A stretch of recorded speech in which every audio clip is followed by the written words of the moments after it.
La camisa apareció como un fantasma del pasado, cosida con hilos gruesos y manos temblorosas en el forro interior de un chaleco salvavidas que las corrientes habían arrastrado hasta la playa de Necochea.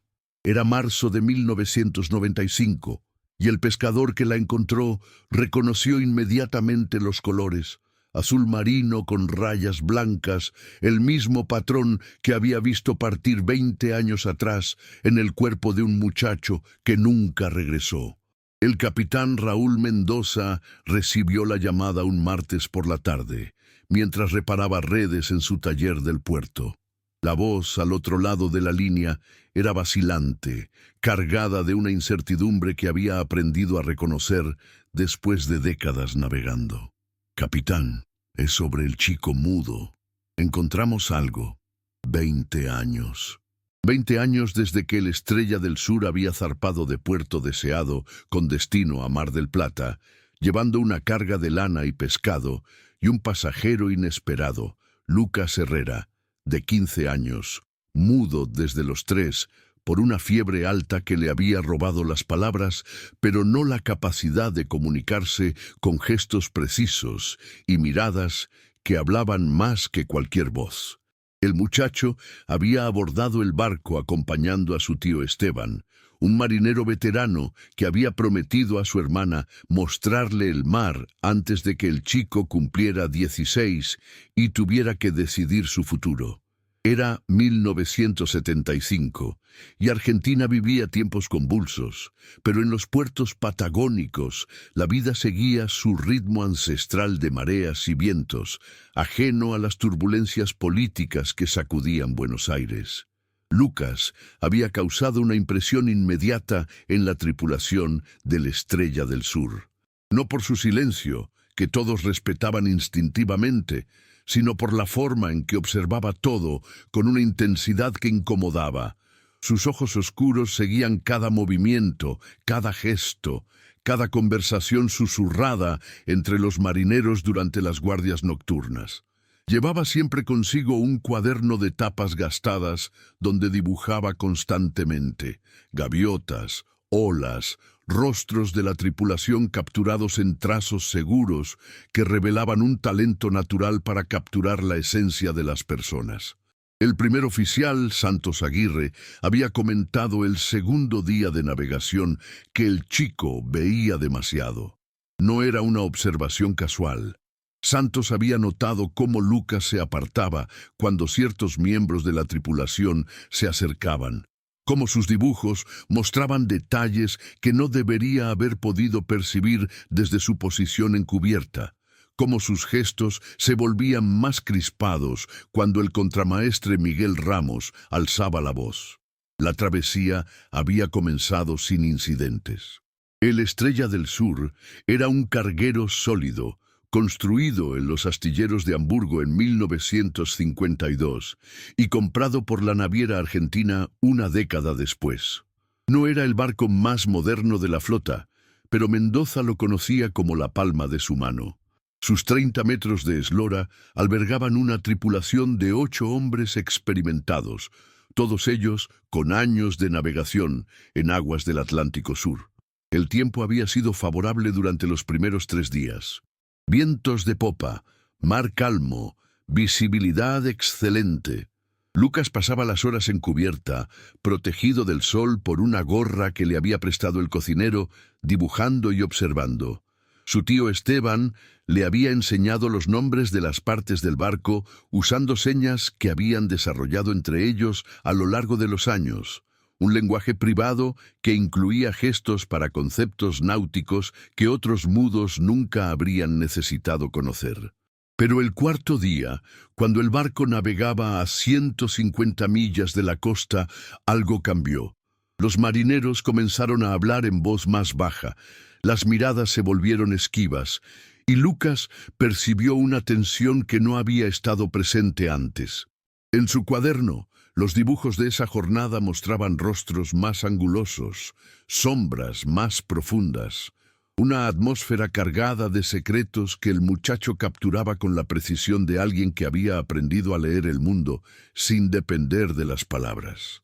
La última vez que alguien vio a Lucas con vida fue durante la cena del cuarto día. Había comido en silencio, como siempre, pero el cocinero recordaría después que el chico había dejado la comida a medias y había señalado hacia su camarote con una expresión que no había sabido interpretar.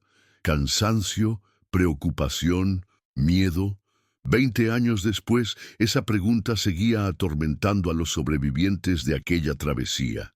A las 2 de la madrugada, cuando el marinero de guardia fue a despertar a Lucas para mostrarle las estrellas del sur como le había prometido, encontró el camarote vacío.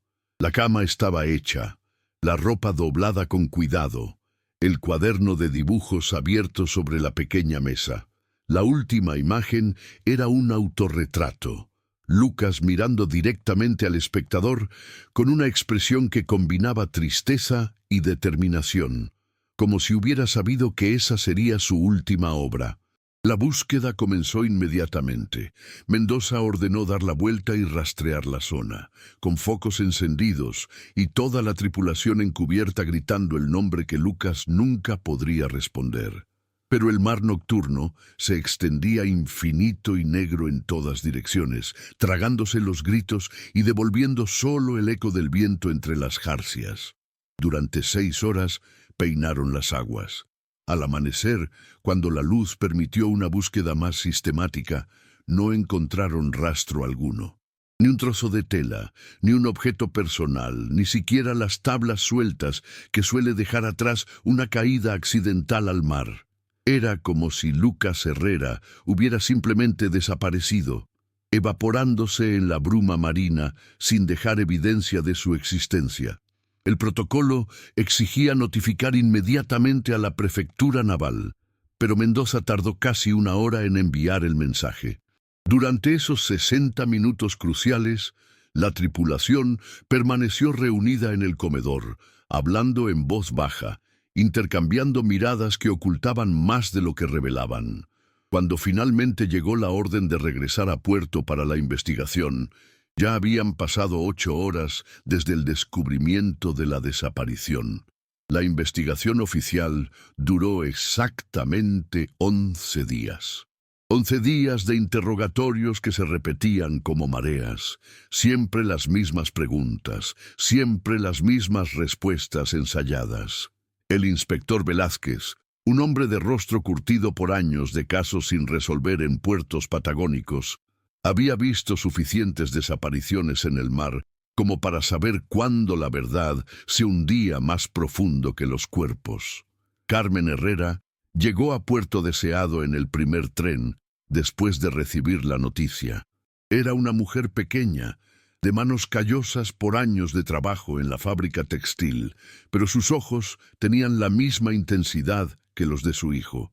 Cuando se encontró con Esteban en el muelle, no hubo lágrimas, solo un silencio más pesado que el plomo, más frío que el viento patagónico que cortaba la cara como una navaja. «¿Dónde está mi hijo?», le preguntó con una voz que temblaba de furia contenida. Esteban no pudo sostenerle la mirada.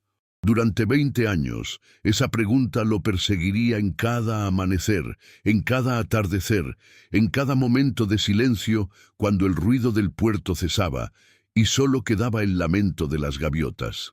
Los interrogatorios revelaron inconsistencias que el inspector Velázquez anotaba meticulosamente en su cuaderno de tapas negras. El contramaestre Miguel Ramos aseguraba haber visto a Lucas en cubierta cerca de la medianoche, pero el marinero de guardia juraba que nadie había salido de los camarotes después de las 11.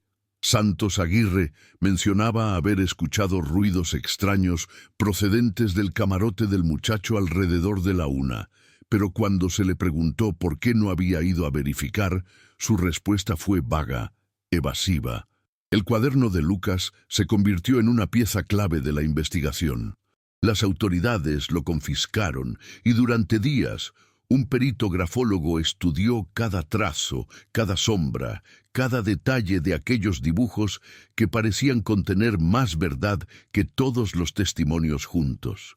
Los últimos bocetos mostraban escenas que no cuadraban con la versión oficial de una travesía tranquila. Hombres conversando en rincones oscuros, bultos siendo trasladados de noche, expresiones de miedo en rostros que Lucas había captado con una precisión inquietante. Pero el dibujo que más perturbó al inspector fue uno fechado 2 días antes de la desaparición. Mostraba a un hombre tirando algo por la borda mientras otros 2 observaban. Las figuras estaban dibujadas de espaldas, imposibles de identificar, pero la tensión de la escena era palpable incluso en trazos de lápiz sobre papel barato. Carmen Herrera no se conformó con la versión oficial. Accidente marítimo por causas indeterminadas fue el veredicto final, pero para ella esas palabras eran insultos escritos sobre la tumba vacía de su hijo. Comenzó su propia investigación, visitando las familias de cada tripulante, haciendo preguntas incómodas en cantinas del puerto, siguiendo pistas que las autoridades habían desechado demasiado rápido. Descubrió que el Estrella del Sur no había sido inspeccionado en los últimos 2 años, que su licencia de navegación tenía irregularidades menores que nadie había querido profundizar, que la naviera propietaria tenía conexiones políticas que hacían preferible cerrar casos antes que abrirlos demasiado. Pero sobre todo, descubrió que su hermano Esteban había comenzado a beber con una desesperación que no era solo dolor por la pérdida. Las noches en Puerto Deseado se volvieron largas e insomnes para los miembros de la tripulación del Estrella del Sur. Algunos abandonaron la navegación poco después del incidente. Santos Aguirre se trasladó a Comodoro Rivadavia y nunca más volvió a embarcarse. El cocinero, un gallego bonachón llamado Manolo, regresó a España sin explicaciones. Solo quedaron los que no tenían más lugar que el mar: Mendoza, Esteban, Miguel Ramos y otros 2 marineros que siguieron navegando como si nada hubiera pasado, pero con una sombra nueva en la mirada.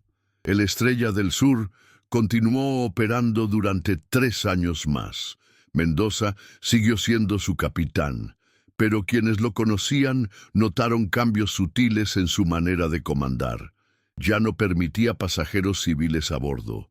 Evitaba las navegaciones nocturnas cuando era posible.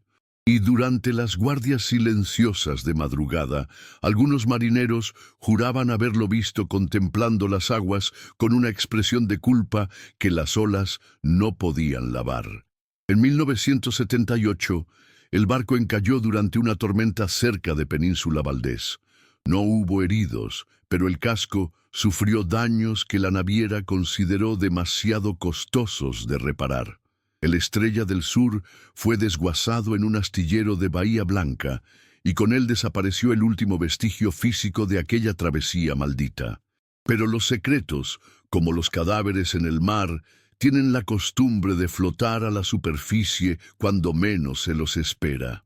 En 1982, durante la Guerra de Malvinas, Miguel Ramos fue reclutado como marinero de apoyo en un transporte militar.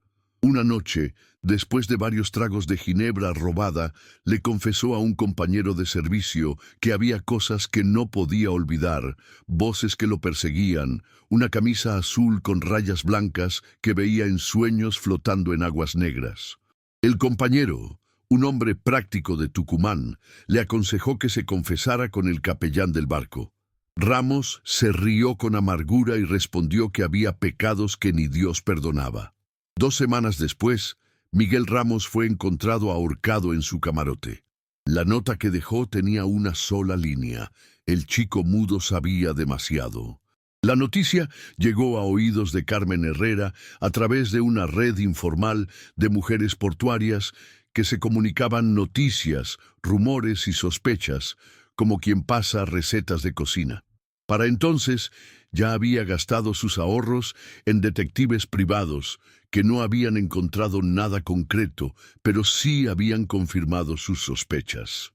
Algo había ocurrido en el Estrella del Sur que iba más allá de un simple accidente.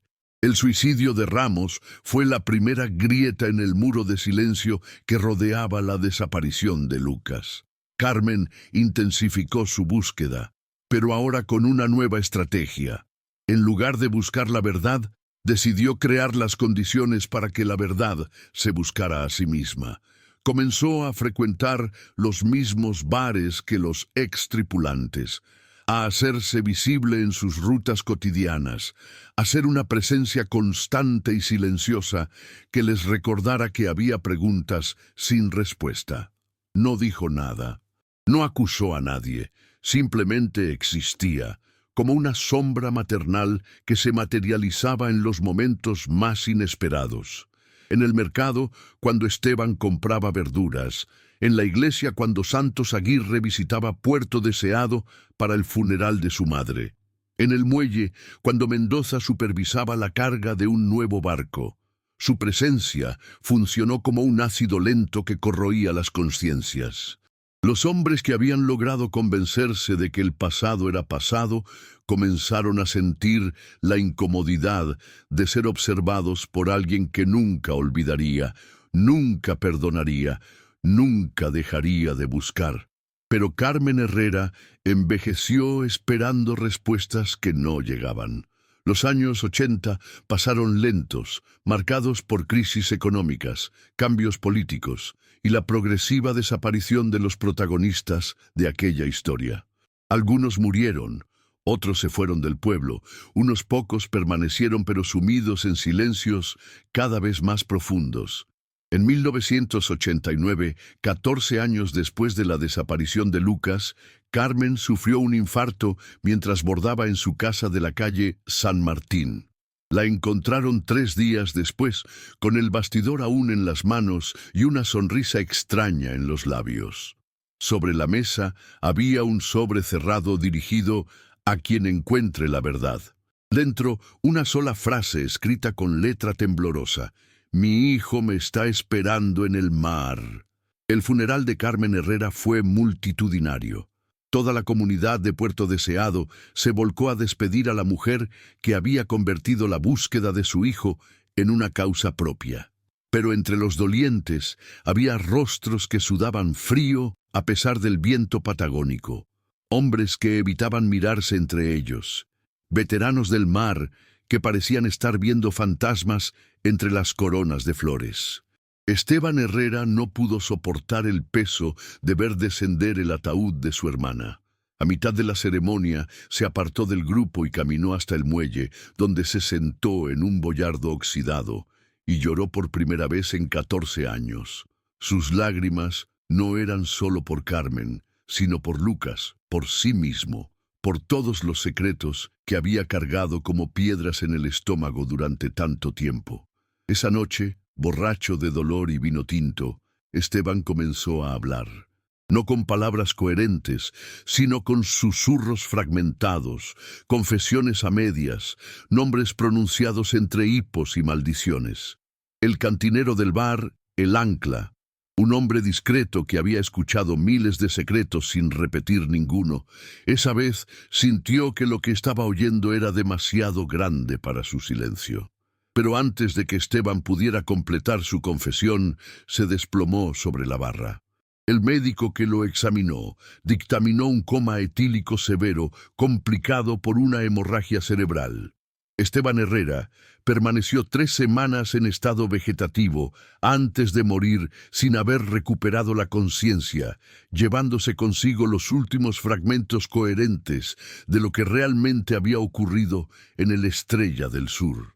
El hallazgo de la camisa en marzo de 1995 desenterró un pasado que muchos creían sepultado para siempre. Roberto Linares, el pescador que encontró el chaleco salvavidas en la playa de Necochea, no era un hombre dado a supersticiones, pero cuando sus dedos tocaron la tela azul con rayas blancas cosida al interior del flotador, sintió un escalofrío que no tenía nada que ver con el viento marino. La camisa había sido cortada y cosida con precisión quirúrgica. No eran remiendos chapuceros hechos a la desesperada, sino costuras deliberadas, planificadas, ejecutadas con el tipo de cuidado que sugiere tiempo y determinación. Alguien había tomado esa prenda, la había adaptado meticulosamente al interior del chaleco, como si quisiera que sobreviviera al tiempo y a las corrientes para contar una historia que las voces no podían narrar. El peritaje forense confirmó lo que el instinto de Linares ya había intuido. La tela correspondía exactamente con la descripción de la ropa que llevaba Lucas Herrera el día de su desaparición. Los hilos utilizados en las costuras eran de origen náutico, del tipo empleado en las reparaciones de emergencia a bordo. Pero lo más inquietante era el estado de conservación. Después de 20 años en el mar, la camisa mostraba signos de haber estado protegida durante largos periodos, como si hubiera permanecido en ambientes secos antes de ser finalmente entregada al océano. La noticia se extendió por la costa patagónica con la velocidad del fuego en pastizales secos. Los diarios locales rescataron el caso de sus archivos amarillentos. Los programas de radio especularon con teorías que iban desde asesinatos rituales hasta conspiraciones políticas. Y en los puertos comenzaron a circular nuevamente los rumores que habían permanecido adormecidos durante 2 décadas. En Puerto Deseado, los pocos sobrevivientes de aquella tripulación sintieron que el peso del pasado regresaba como una marea inevitable. Raúl Mendoza, ahora retirado y dueño de una pequeña empresa de reparación de motores marinos, recibió la noticia mientras ajustaba un carburador en su taller. Sus manos, que habían sido firmes durante 40 años de navegación, temblaron tanto que tuvo que dejar las herramientas y sentarse en un banco oxidado hasta que la sensación de vértigo pasara. Santos Aguirre había muerto en 1991, pero su viuda recibió la visita de un periodista de Buenos Aires que hacía preguntas sobre acontecimientos que ella prefería mantener enterrados. «Mi marido nunca habló de ese viaje», le dijo al reportero, «pero los últimos años de su vida despertaba gritando nombres que yo no conocía. Uno de esos nombres era Lucas». La investigación policial se reabrió de manera formal, pero 20 años habían erosionado las evidencias físicas y habían enterrado a la mayoría de los testigos. El nuevo inspector a cargo del caso, un hombre joven llamado Torrens, que había estudiado técnicas forenses modernas en Buenos Aires, encontró archivos incompletos, testimonios contradictorios y una conspiración de silencios que parecía extenderse desde los muelles hasta las oficinas gubernamentales. Pero Torrens tenía algo que sus predecesores no habían poseído: una nueva generación de testigos. Los hijos de los marineros de la Estrella del Sur habían crecido escuchando fragmentos de conversaciones nocturnas, confesiones susurradas en momentos de debilidad alcohólica, y habían desarrollado sus propias teorías sobre lo que realmente había ocurrido en aquella travesía maldita. María Elena Ramos, hija del difunto contramaestre, se presentó espontáneamente en la comisaría 3 días después del hallazgo. Era una mujer de 40 años, maestra de escuela, con la determinación tranquila de quien ha tomado una decisión después de años de reflexión. «Mi padre me dejó algo antes de morir», le dijo al inspector Torrens. «Algo que nunca supe si debía entregar a las autoridades». De su cartera extrajo un sobre amarillento que contenía fotografías en blanco y negro tomadas durante el último viaje de la Estrella del Sur. Las imágenes mostraban escenas aparentemente inocuas: marineros trabajando, Lucas dibujando en cubierta, vistas del océano desde diferentes ángulos. Pero una de las fotografías, tomada aparentemente de manera casual, capturaba algo inquietante: un grupo de hombres descargando cajas en cubierta durante la noche, con expresiones tensas y gestos furtivos que contrastaban con la rutina normal de la navegación. «Mi padre las reveló en secreto cuando regresó de ese viaje», explicó María Elena. «Las guardó durante años, pero antes de morir me las dio y me pidió que las entregara si alguna vez aparecía evidencia nueva sobre la desaparición del muchacho mudo. Las fotografías fueron sometidas a análisis técnico. Los laboratorios forenses confirmaron su autenticidad y las fechas correspondían exactamente con los días del viaje fatídico. Pero lo más revelador surgió cuando los técnicos ampliaron digitalmente las imágenes. En una de ellas se podía distinguir claramente a Lucas en el fondo de la escena, observando la operación nocturna desde la sombra de una estructura del barco, con su cuaderno en las manos y una expresión de alarma que contradecía la versión oficial de una travesía sin incidentes. La nueva evidencia obligó a reconstruir completamente la cronología de los hechos. Si Lucas había sido testigo de actividades clandestinas a bordo, su desaparición tomaba una dimensión completamente diferente. Ya no se trataba de un accidente marítimo, sino posiblemente de un crimen calculado para silenciar a un testigo inconveniente. Torrens concentró sus investigaciones en identificar qué tipo de operación ilegal podría haber estado desarrollándose en el Estrella del Sur. Los años 70 en Argentina habían sido tiempo de contrabando político, tráfico de armas, movimientos de refugiados y comercio clandestino que aprovechaba la confusión social para operar en los márgenes de la ley.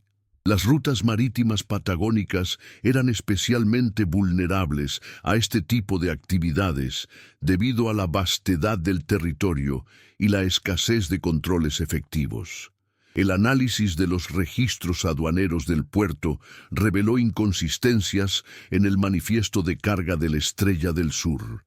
Según los documentos oficiales, el barco transportaba exclusivamente lana y pescado con destino a Mar del Plata, pero las facturas de combustible sugerían un peso mucho mayor del declarado. Además, había un permiso especial de navegación nocturna que no se correspondía con el tipo de carga registrada. La investigación llevó a Torrens hasta los archivos de la Prefectura Naval, donde descubrió informes de inteligencia que habían sido clasificados durante décadas. En 1975, las autoridades sospechaban de una red de contrabando de armas que utilizaba barcos pesqueros y cargueros pequeños para transportar material bélico desde puertos chilenos hasta grupos paramilitares argentinos. El Estrella del Sur había estado en la lista de embarcaciones bajo vigilancia discreta, pero los informes se interrumpían abruptamente después de la desaparición de Lucas. Como si alguien hubiera dado la orden de cerrar la investigación y enterrar cualquier conexión entre el muchacho mudo y las actividades clandestinas que posiblemente había presenciado. En diciembre de 1995, 9 meses después del hallazgo de la camisa, apareció un nuevo testigo que cambiaría definitivamente el curso de la investigación. Se trataba de Osvaldo Cáceres, un ex militante político que había vivido en el exilio durante 20 años y regresaba a Argentina aprovechando las políticas de reconciliación nacional. Cáceres había estado preso en Chile en 1975, en un centro de detención cerca de Valparaíso. Durante su cautiverio, había compartido celda con un contrabandista argentino que le había contado detalles sobre una operación fallida que había terminado con la muerte de un testigo inconveniente, un muchacho sordomudo que había visto demasiado durante una operación de transporte de armas. El tipo estaba aterrorizado, recordaba Cáceres.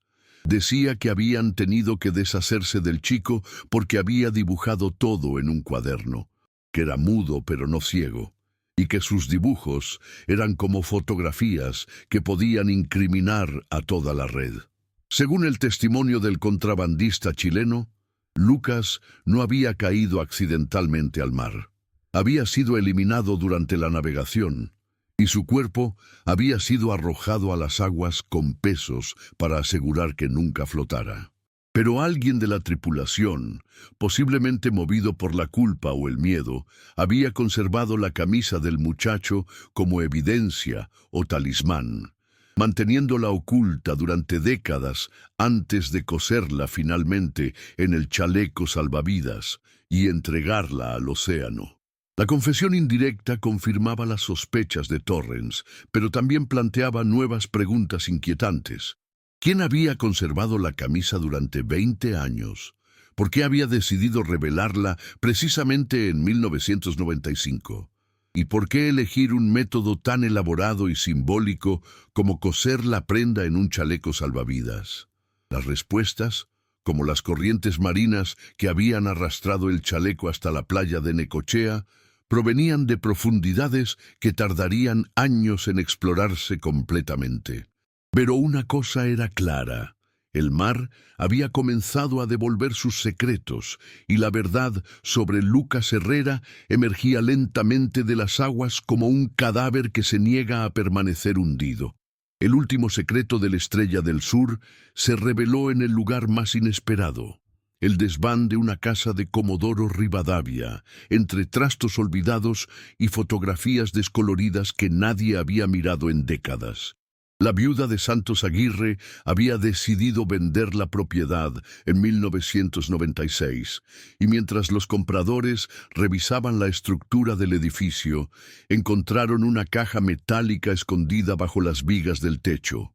Dentro de la caja había objetos que parecían reliquias de una confesión nunca pronunciada: el cuaderno de dibujos original de Lucas Herrera, que supuestamente había sido confiscado por las autoridades, pero que en realidad Santos había sustraído durante la investigación inicial. Fotografías adicionales del viaje que mostraban detalles aún más comprometedores.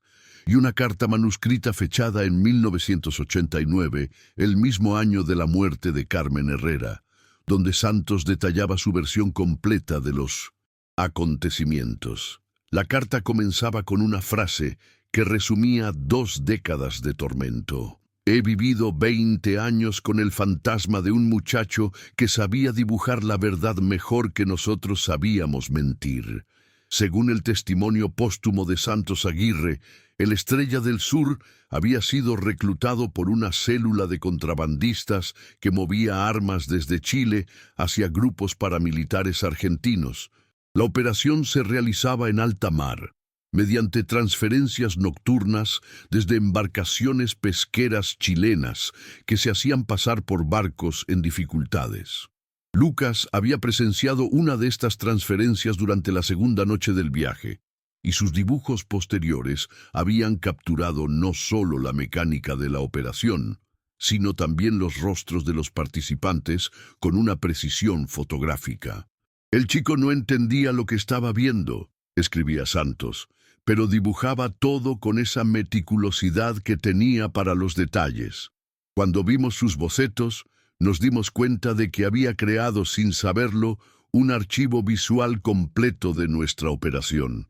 No podíamos permitir que esos dibujos llegaran a tierra. La decisión de eliminar a Lucas no había sido tomada a la ligera. Durante horas, los conspiradores habían debatido alternativas: sobornar al muchacho, amenazar a su familia, destruir simplemente el cuaderno. Pero la naturaleza muda de Lucas complicaba cualquier negociación, y su evidente inteligencia sugería que encontraría maneras de comunicar lo que había visto. Mendoza se opuso hasta el final, continuaba la confesión de Santos. Decía que matar a un muchacho inocente nos convertiría en monstruos. Pero Ramos argumentaba que ya éramos monstruos desde el momento en que habíamos aceptado transportar armas para asesinos. Al final, la decisión se tomó por votación, como si fuéramos un consejo de piratas eligiendo el destino de un prisionero. El asesinato había sido perpetrado durante la 4ª noche, cuando Lucas salió de su camarote para usar las letrinas. 2 hombres lo esperaron en cubierta, lo golpearon hasta dejarlo inconsciente y luego arrojaron su cuerpo al mar con cadenas atadas a los pies para asegurar que se hundiera inmediatamente. La operación tomó menos de 10 minutos, pero esos 10 minutos definieron el resto de sus vidas. Lo que no calculamos, admitía Santos en su carta, fue el peso psicológico de vivir con ese secreto. Ramos comenzó a beber inmediatamente. Mendoza desarrolló una paranoia que lo llevó a evitar cualquier situación que pudiera recordarle lo ocurrido. Yo mismo me trasladé a Comodoro para alejarme del puerto donde había ocurrido todo. Pero no importaba cuán lejos fuéramos. El fantasma del muchacho mudo nos seguía a todos lados. La carta revelaba también el destino del cuaderno original de Lucas. Santos lo había conservado durante años, incapaz de destruirlo pero tampoco de entregarlo a las autoridades. Era como tener las pruebas de nuestro propio crimen, escribía, pero al mismo tiempo era lo único que quedaba del chico. Sus dibujos eran tan vivos, tan precisos, que a veces tenía la sensación de que Lucas seguía observándonos a través de esas páginas. En 1985, 10 años después del crimen, Santos había comenzado a planificar su confesión. Había escrito cartas a las autoridades que nunca envió. Había intentado contactar con Carmen Herrera en varias ocasiones, pero siempre se había echado atrás en el último momento. La culpa lo consumía, pero el miedo a las consecuencias legales y a las represalias de sus excómplices lo mantenía atado al silencio. La muerte de Ramos, en 1982, había sido el primer quiebre en la estructura de silencio que protegía a los conspiradores. Su suicidio había estado precedido por semanas de delirios alcohólicos en los que hablaba constantemente del muchacho de los dibujos y juraba ver su rostro en las olas durante las guardias nocturnas. Después del suicidio de Ramos, continuaba Santos, supe que era cuestión de tiempo antes de que alguno de nosotros se quebrara completamente. Mendoza había comenzado a evitarme, como si mi presencia le recordara constantemente lo que habíamos hecho. Los otros 2 marineros que habían participado en la votación habían abandonado la navegación y desaparecido en el anonimato de las ciudades grandes. La confesión incluía detalles técnicos sobre la operación de contrabando que permitieron a la investigación de Torrens reconstruir completamente la red criminal. Los nombres de los contactos chilenos, las rutas utilizadas, los métodos de comunicación, las cuentas bancarias donde se depositaban los pagos. Todo estaba meticulosamente documentado en la carta de Santos, como si hubiera pasado años preparando una confesión que finalmente no tuvo el valor de pronunciar en vida.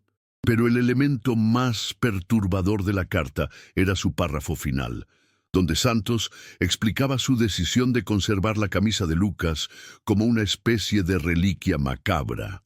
La noche que lo matamos, Esteban me pidió que le permitiera quedarse con la camisa de su sobrino. Dijo que era lo único que podía llevar a Carmen como prueba de que su hijo había muerto rápido, sin sufrimiento. Pero yo sabía que Esteban nunca tendría el valor de enfrentar a su hermana con esa mentira. Así que tomé la camisa y se la di, sabiendo que la conservaría como un cilicio personal, como un recordatorio diario de su complicidad. La revelación explicaba finalmente el origen del chaleco salvavidas encontrado en Necochea. Esteban había conservado la camisa durante 20 años, llevando su culpa como una carga física que lo había destruido lentamente.